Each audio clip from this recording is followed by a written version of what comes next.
Hey mga brods, ito na nga ang pinag-iisipan ngayon mga kabrods Neto po ni ako may Willie Marshall and neto po ni Boss Manny Pacquiao mga kabrods na ito. Why not magsani pwersa na ang MPBL at PBA? Dahil syempre 2026 na tayo mga kabrods. Ang dami ng mga liga ngayon na na-overcome na ito pong ating pambansang liga na PBA. Pero mga kabrods, ang good news kasi dito, yung MPBL ay nag-grow na. Nag-groom na mga kabrods. Dahil syempre, ang daming ang mga Phil-Am players na malalakas ngayon sa UAAP na nagsipuntahan ngayon sa MPBL. Dahil dito na nga sila na-offeran ng malaki mga kabrods. So, ibig sabihin yan, yung mga ibang MPBL teams natin ngayon sa atin, ngayong 2026 ay talagang nagkakaroon na ng pera mga brods. Nagkakaroon ng budget. Lalong-lalo ni Abra Weavers mga kabrods. Ang laki talaga, lalakas pa ng mga players na kinukuha nila. Yung mga ibang teams nga dito kayang kumuha ng mga imports na talagang kilala mga kabrods. So ito mga kabrods, ito pinag-iisipan na why not ito pong MPBL ay pasukan na rin ito pong PBA. Well mga kabrods, pinag-iisipan na rin ito ng mga commissioners dahil syempre gusto nila na magkaroon na ng maayos na format. And tignan nyo mga kabrods, mas okay na okay kasi ito pong format ng MPBL. Ito pong MPBL, 29 teams. May North and may South. Mga kabrods, ang ganda, di ba? Parang East versus West ng NBA playoffs ngayon. Tapos, mga kabrods, ito pong maganda. May home and away format ang MPBL.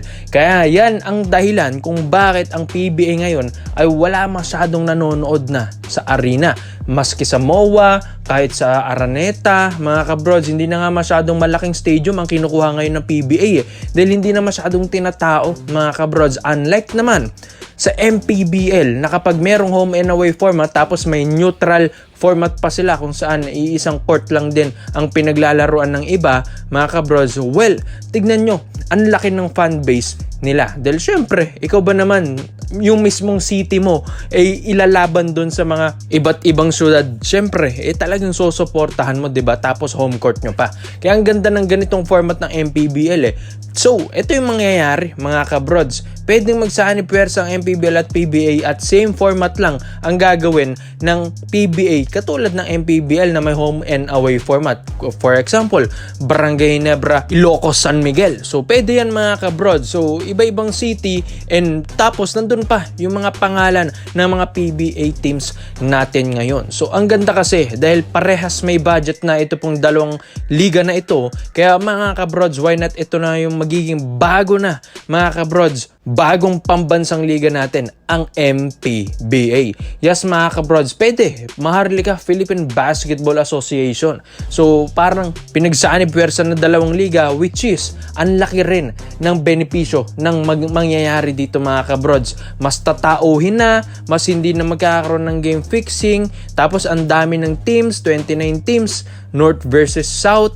Tapos mga kabrods, ang lalakas pa and ang lalaki pa ng budget ng mga ibang teams dito. Kaya ang ganda ang ganda na mangyayari kapag nagsanib pwersa na ang MPBL at PBA mga kabrods. Dahil syempre, yung mga ibang liga like Japan B-League, KBL, Taiwan League mga kabrods, di ba? Ganyan din yung mga format nila, may home and away din.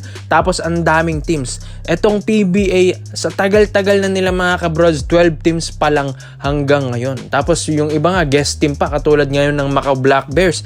Guest team lang yan. Kaya medyo dumami, di ba mga kabrods, na dagdagan na ng isa. So ang ganda kasi kapag maraming teams, mas magandang kompetisyon, mas tataas ang level ng kompetisyon, mas iinit yung elimination round up to playoffs dahil dalawang bracket, dahil may North and South. Kaya ikaw mga bro, sa tingin nyo ba't sang-ayon kayo sa sanib pwersang MPBL at PBA na liga? Kaya komento mo na mo dito mga bro, at isa-isa natin yan. Dito naman po tayo sa kabilang balita naman natin mga kabrods. 6'8" Tyler Stone. Yes mga kabrods, ito pong 34 anyos na ito nga yung binabalita ngayon na gustong ipalit kay Justin Brownlee dahil magkakaroon na tayo ng playoffs round tapos ang Ginebra hindi pa nagpapalit, buti pang SMB. Buting pa ang SMB mga brods, yung mga Ginebra fans talaga naiinggit ngayon sa SMB. Paano ba naman? Eto, nagpalit na agad sila at binalik si Benny Boatwright, and kahit anong mangyari sa SMB talagang magpapalit at magpapalit yan kapag hindi sila satisfy sa import nila. While ang Ginebra, kahit man na malaki ang respeto natin kay Brownlee, kahit na nagkakamali na si Brownlee, ay hindi pa rin nila ito pinapalitan. Kaya ito mga kabrods, gusto nilang makuha ito pong si Tyler Stone. Itong si Tyler Stone kasi dating muntika ng mag-import ng SMB. Kaya may contact na rin ng ito pong sina Boss Al, SMC Management dito kay Tyler Stone. Dahil muntik-muntika na rin maging SMB import. Ito hindi lang natuloy dahil yung asawa niya nga ay manganganak na sa US that time. Kaya ito, na-forfeit yun at pumalit na yung ibang import ng SMB. Kaya ngayon mga kabrods, gusto naman itong bumalik rin ng PBA, pero sa Ginebra naman, which is mas kailangan ito ng Ginebra. Mas malaki ito kay Brownlee dahil 6'8 ito mga kabrods. At isa pa dito, hanggang ngayon nagpapakondisyon pa rin ito pong si Tyler Stone. And ito pa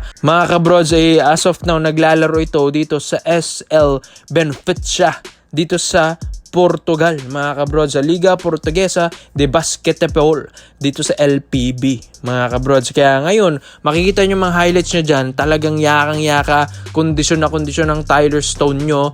Matapos mga kabrods, parang Brownlee lang din ang laruan nito, yung skills nito. May outside shooting, mabilis na player, tapos dunker pa mga kabrods. Nung training camps nito sa SMB, talaga na pamanghanga maski sina si J. Perez dito dahil binabato na lang nila yung bola, pero naabot pa rin ito ni Tyler Stone.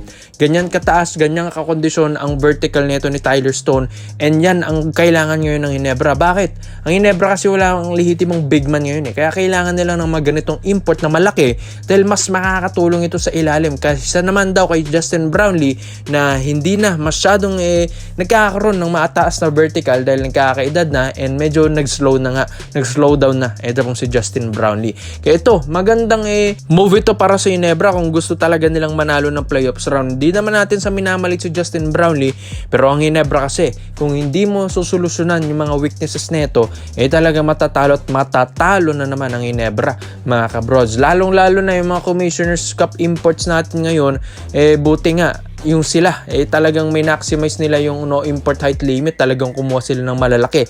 Pero si Barangay Ginebra San Miguel, Justin Brownlee pa rin hanggang ngayon.